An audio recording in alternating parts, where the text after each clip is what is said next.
They called her the Queen of the Mob, the most dangerous woman in the world, and the Angel of Death. Her name was Virginia Hill, and her life was a whirlwind of glamour, power, and peril that reads like the most sensational Hollywood script you've ever seen.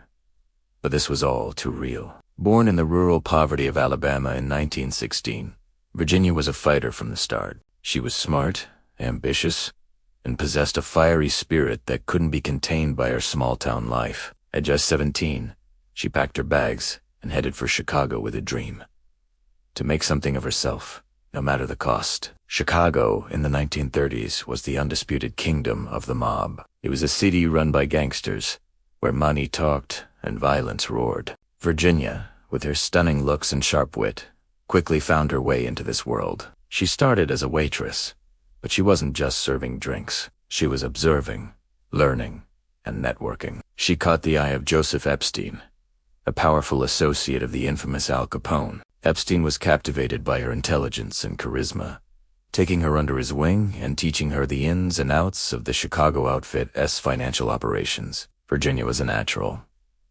She wasn't just a pretty face. She had a brilliant mind for numbers and an uncanny ability to charm anyone she met. She became an indispensable courier and a money launderer, traveling across the country with suitcases full of cash, delivering messages, and managing the mob's dirty money. She moved with an elegance and confidence that made her seem untouchable, mingling with Hollywood stars, powerful politicians, and the most feared gangsters of the era, all while keeping their darkest secrets. Her life was a blur of high-stakes poker games, extravagant parties, and covert meetings. She became the confidant of mob bosses, the link between different crime families, and the keeper of ledges that could bring the entire underworld crashing down. The FBI studied a file on her, labeling her a threat, but she always seemed to be one step ahead, using her connections and cunning to evade capture. Then came Bugsy Siegel. The notorious and hot-tempered gangster was sent to the West Coast to expand the mob's empire. When he met Virginia Hill, sparks didn't just fly. They ignited an inferno. Their relationship was passionate, volatile, and legendary. They were the ultimate power couple of the underworld, drawn together by a shared ambition and a lust for life on the edge. It was Siegel who had the audacious vision for a luxury hotel and casino in the middle of the Nevada desert, a place he called the Flamingo. Virginia was right there with him, using her financial acumen and connections to help secure funding. But the Flamingo was plagued by delays and massive cost overruns. The initial budget of $1 million ballooned to a staggering $6 million, and the mob bosses back east were getting impatient. They suspected Siegel and Hill were skimming money for themselves. When the Flamingo finally opened in December 1946, it was a disaster. It closed just 2 weeks later. Siegel was in deep trouble. On the night of June 20th, 1947, while Siegel was at Virginia's Beverly Hills home, an assassin fired through the window, ending his life instantly. Virginia, conveniently, was in Paris, having left just days before. Was she a grieving lover? Or did she know what was coming? Did she flee to save herself?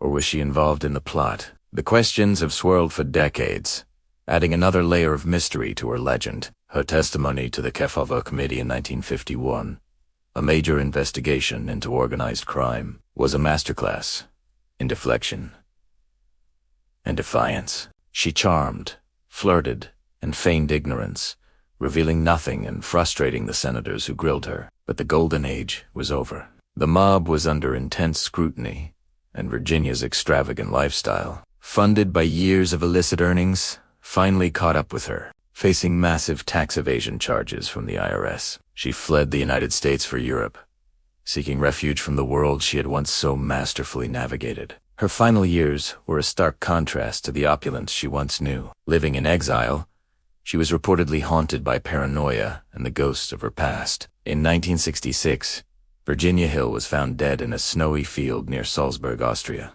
The official cause was suicide, but for a woman who knew so many secrets, who had angered so many powerful people, many believe her death was the mob's final, chilling message. Virginia Hill was more than just a gangster's moll. She was a power broker, a financial genius, and a survivor who played a dangerous game at the highest level and, for a time, 1. She was a woman who built her own empire in a man's world, using her wits and charm as her primary weapons. Her story is a gripping reminder that sometimes the most dangerous people aren't the ones holding the guns, but the ones counting the money and keeping the secrets. What do you think? Was she a victim of circumstance, or a master manipulator who finally ran out of luck? Let me know your thoughts in the comments below. Thanks for watching. If you found this story as fascinating as I did, make sure to hit that like button and subscribe for more dives into the most incredible true stories from history. We'll see you in the next video.